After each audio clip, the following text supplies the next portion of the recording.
long and thorough discussion on this very important aspect of airfares in the country. It all originated by the private members' business resolution, which has been put by Honorable Member Shafi Parambalji on the topic of appropriate measures to regulate airfare in the country. And from the number of speakers that have spoken, over 1.5 years, this is the first resolution that has come into this Lok Sabha. And since then, when 26th of July 2024, there were 9 speakers who have spoken that day. Again, on 28th of March 2025, there were 14 speakers. And today, on 12th of December, we have had another 8 speakers speak on this. One thing that is evident today from all the speakers that have spoken and the emotion that has come out, the government continuously speaks about how aviation today is a matter of fact. From हवाई चप्पल से हवाई जहाज का जो नारा था वो सच है, ये साबित होता है जिस भावना से ये सभी लोगों ने यहाँ पे अपनी बात रखी. Unless it is connected to the masses of the country, you don't see that kind of emotion being spoken, both from the members this side and from the members that side. So that is an example that how deeply and inclusively, under the leadership of Honorable Prime Minister Narendra Modi ji, the civil aviation is interconnected in this country. And I'll try to stick to the points that have been mentioned in the resolution, which I feel is also very important to address today. The first point is to initiate appropriate measures to regulate the airfare in such a way that there is a reasonable upper limit to the maximum fare that an airline can fix in a route. Madam, taking up this point, let me start by looking into the aspect of deregulation in the country. Some speakers have already spoken about it. The deregulation starts with Air Corporations, the regulation starts with Air Corporations Act of 1953. That was the time when they decided that the airfares need to be regulated. There was a committee which was there and which was looking into all the regulations and the capping of fares and deciding what the tariff should be. But then in 1994, it was decided that the aviation sector should be deregulated. And it was deregulated, that idea that came up, and then the Air Corporations Act was repealed in 1994. And the idea behind the deregulation at that time was to allow the sector to grow. Open sky was mentioned because there was so much demand and potential in the country, and considering the global way of how civil aviation was observed across the world, all the countries who have seen exceptional growth in their own country in civil aviation, they had deregulated markets. The deregulation of markets, one, lets the sector open up for many players to come in, and it also encourages competition at the same time. When you are saying deregulation, you are letting the market dynamics flow in, you are letting the market supply and demand play its own role, so that the ultimate benefit is got by the passenger who is taking the ultimate benefit. So it is with that idea in 94 itself, the deregulation has happened, and from then we have seen that multiple airlines have come in and multiple challenges for airlines. Some have gone out and new airlines have come in. But the idea still remains that if the civil aviation network, the aviation sector, if it needs to grow, the first and foremost thing is to keep it deregulated so that the competition survives, more players can come in. Madam, and coming back to the whole deregulation aspect, even though I'm saying that the market is deregulated, let me also come to the fact that according to the Aircraft Act that we have right now, there is power with the central government that in extraordinary circumstances, when there is a possibility that there is a misuse of the air tariff deregulation that we have set up, then there is the power with the central government to interfere and set things right, to cap the fares so that the passenger does not experience opportunistic pricing at that point of time. And one of the example for that, a good example there would be COVID. And you have seen how much of a challenge it has been during COVID for aviation on one side and also for the passengers because of the mismatch in the supply and demand at that time. And it is at that time the government decided to step in, and based on the timing, the time it takes to travel from point A to point B, certain categories were created, and according to the categories, the central government exclusively used its power to cap the fares, and it has done it. And not only at that time, that was not the only example of when the government has stepped in and looked after the passenger and looked after the airfares in the market. There is another example that I would like to give, which is of the Mahakumbh. We have seen that there was extraordinary demand for people across the country and outside the country also who wanted to go to Prayagraj at that time. And because of the sudden surge in demand and the capacity being same as what it was before, there was a huge rise in airfares at the time. So what the government did at that time was to cap the fares which were going to Prayagraj. That was the second instance. And the third instance, when we have seen in Pahalgam, when the attack happened at that time, and Srinagar, especially, this is a different kind of situation where people were trying to come out of Srinagar. So it was at that time, again, to facilitate for the people and the passengers who were coming out. We observed that there was a necessity for government to interfere. We exclusively used the power, and we have capped the fares again. While keeping the market deregulation intact, because the whole idea of open sky needs to be there for competition to survive, whenever it was necessary in those extraordinary circumstances, the government has used its power. And recently also we have seen during the Indigo crisis where there was a capacity constraint. There were many cancellations. There were many routes where the airlines was not able to operate, because of which there was a capacity constraint. So again, it was observed that if we don't interfere, there could be a rise in airfares. Immediately we have stepped in, we have released an order, and this time we have done the categories based on the distance, and clearly we have communicated to the airlines that there has to be a capping in airfares. I'm mentioning the point saying that because the government has the exclusive power in extraordinary circumstances when they feel that the airfares are rising above the normal and becoming abnormal, then we are taking up that step. Another initiative that we have taken. This ministry is continuously connected to the people and listens to the people, takes feedback from the people. And that has been the complete approach of this government, especially under the leadership of our Prime Minister Narendra Modi ji. Alliance Air, still a government entity. It is running ATRs across the country. It is especially running the most important routes in the Northeast area and also many different destinations where it might not be viable for different players to come in. Government has taken it upon itself to run those routes so that the people in those areas also get connectivity. The new initiative, the experiment we have started, this was very recently in October we have started with Alliance Air, was Fare Se Fursat.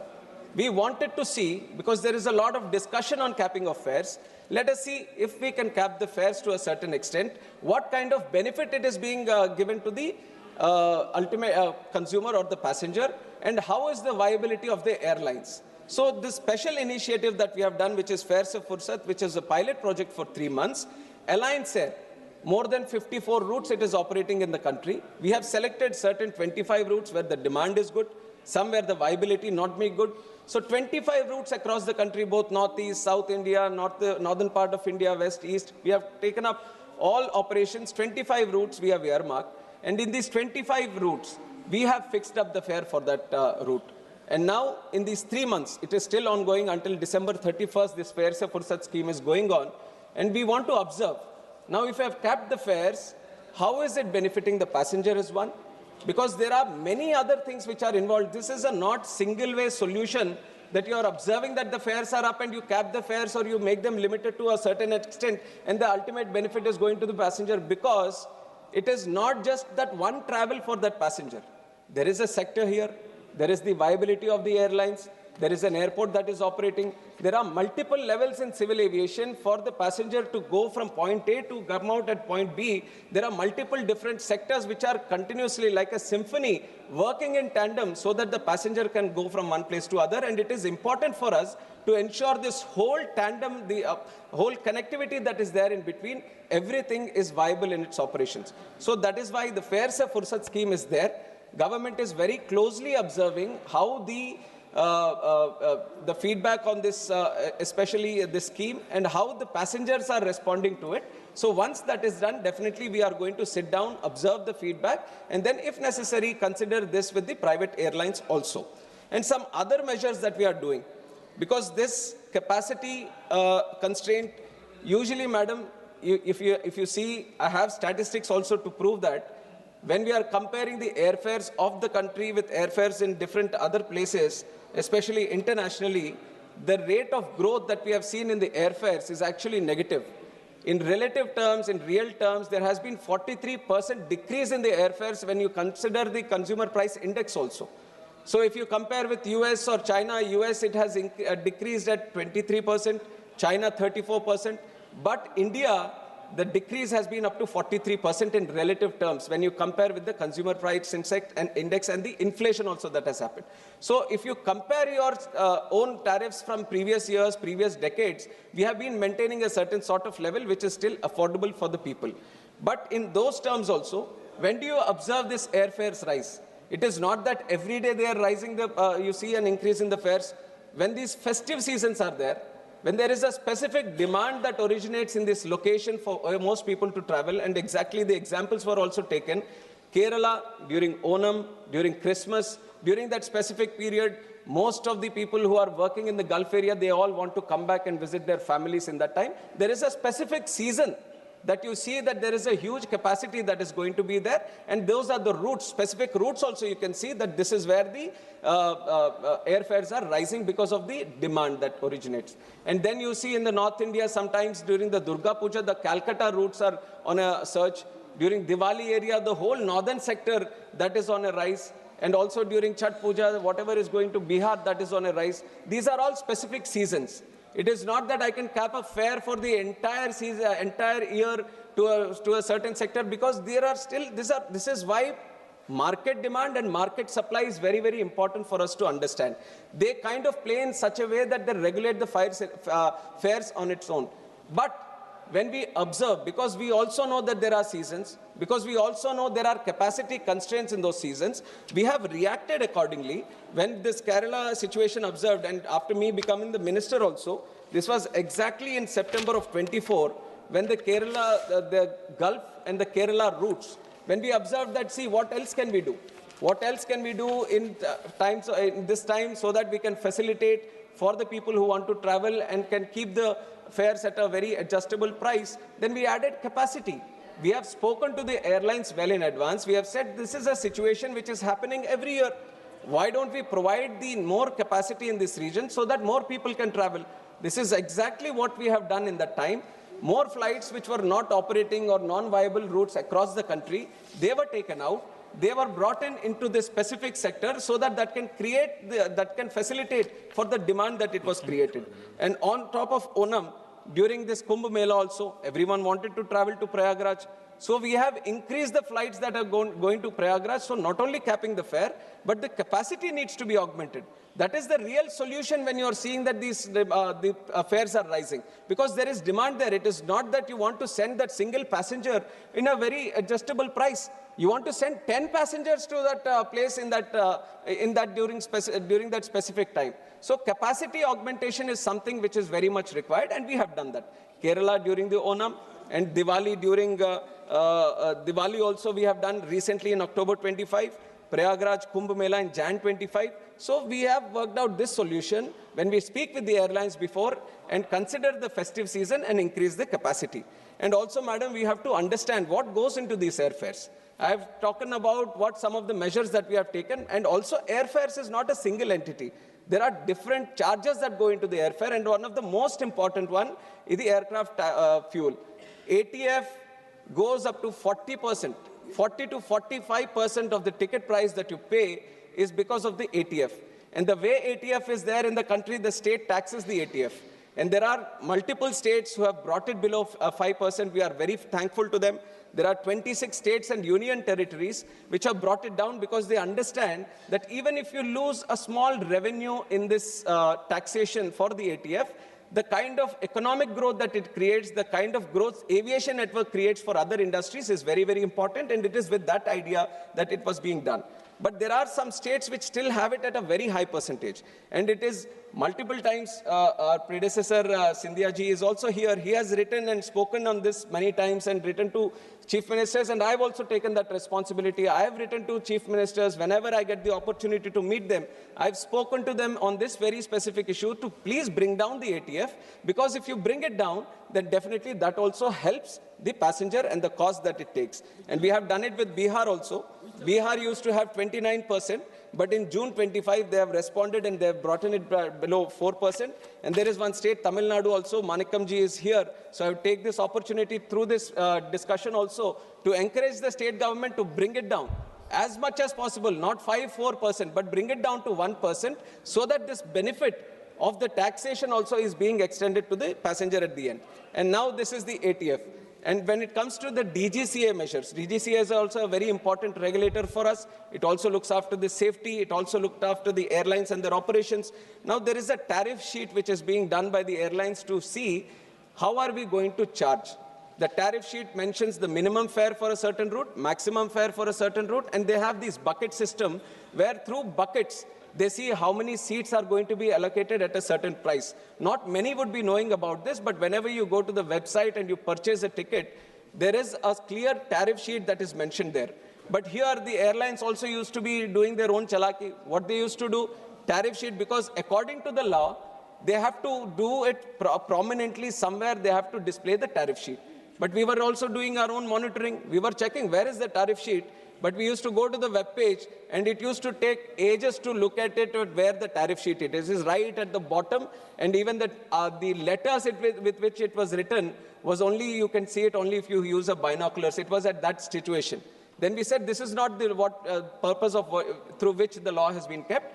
Then we have updated them. They have instructed them that whenever they open, the tariff sheet should be seen right in the front in big letters so that every passenger can see it.